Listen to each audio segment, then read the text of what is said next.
Baseball 1993 was filled with some incredible individual moments. Barrett throws, it's over, and Bosio has done it!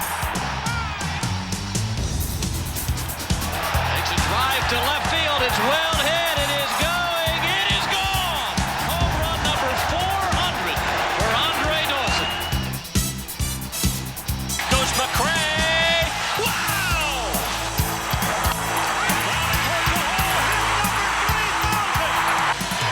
And the ground ball to short. Bellardi, he did it.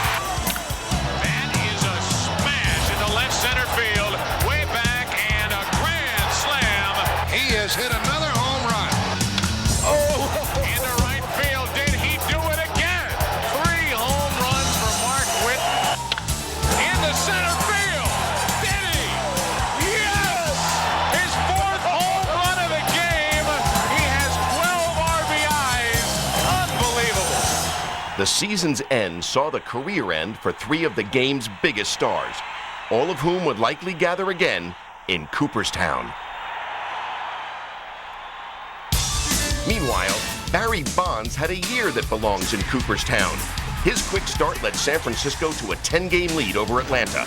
But in July, the Braves caught fire with the acquisition of Fred McGriff, whose presence helped ignite Atlanta's bats, as the Braves eventually overtook the Giants and won the division on the last day of the season. Joining Atlanta in the playoffs were the Philadelphia Phillies, the Chicago White Sox, and baseball's defending champions, the Toronto Blue Jays.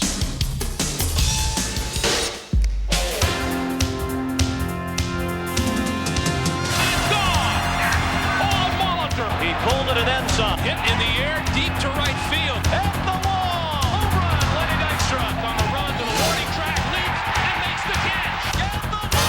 Great leaping catch. Guzman wins another battle. Tim Batiste goes from goat to hero in a matter of minutes. And the Blue Jays are going back to the World Series. He struck him out. And the Philadelphia Phillies have won the National League pennant.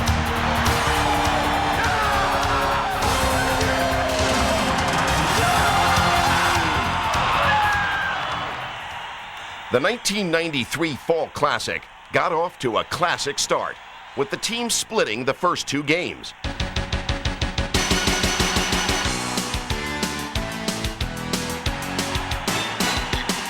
Lob down the right field line. A great catch by Alomar. Dykstra on the move at the warning track. Alomar, shallow right center. And he makes a terrific leaping catch.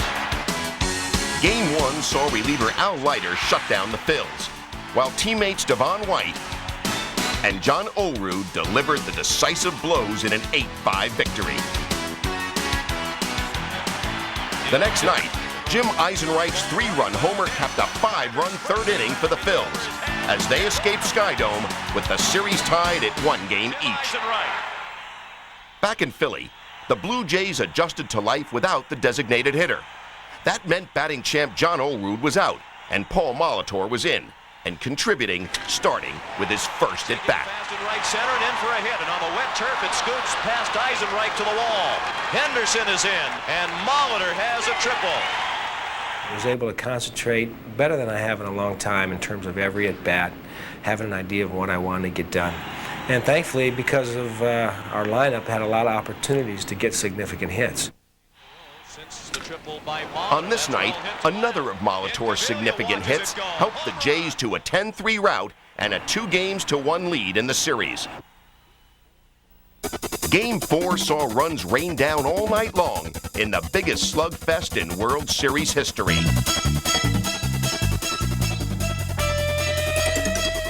It was just a great game. It was like watching the greatest heavyweight fight of all time. I mean, guys pounding at one another, round after round. We got off to a great start, 3 runs. Well hit, base hit. White is in. They come back with 4. In the air to center. Racing back. At the wall. Can't get it. 2 great teams going at it. Not one of them giving up. Stalker's relay. Out at third. As the momentum swung from one team to the other. Well hit down the right field line toward the pole. It is a home run. Stottlemyre can't do anything. anything to stop the bleeding. It was just one of those things where if the Thunder doesn't get you, then the Lightning will. That's why they did it. Base hit. Butler will have a chance to score the go-ahead run. And We were challenged. They were challenged. They came out hitting the ball, smoking. We came out hitting the ball, and the best men win. And he hits one deep to right. Forget about it. Way out of here. Dykstra, his second home run. Eventually, the Phils pulled ahead by 5. It looked like they had it in the bag. In fact, the Blue Jays made some moves on the field that conceded the game to the Phillies, literally. But then you never know with those Blue Jay bats. They just came back one hitter after another.